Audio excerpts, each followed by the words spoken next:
რომ 4 ოქტომბრის ეს ანონსი, რაც არის პაატასთან დაკავშირებული ბურჯულაძესთან, მე ძალიან მომწონს, რამოდენიმე თვალსაზრისით კარგია.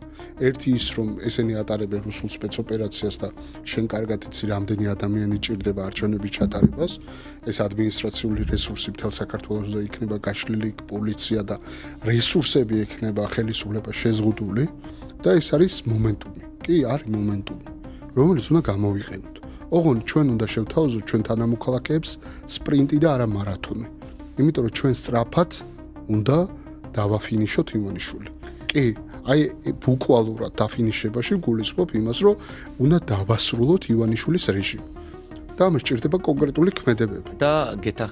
და აი ჩვენ თანამოქალაქეებს ეს ალგორითმი, პოლიტიკური ალგორითმი ქუჩაში სწორად უნდა აუხსნათ, არტიკულირებულად უნდა აუხსნათ, რომ 4 ოქტომბერი არა მარტო ჩამოკიდებული თარიღია, არამედ პროცესი და ოქტომბრამდეც იყოს და ხო და პროცესია და მომენტუმია, რომელიც იქნება კარგი საშუალება ივანიშვილის რეჟიმის დაფინიშებას.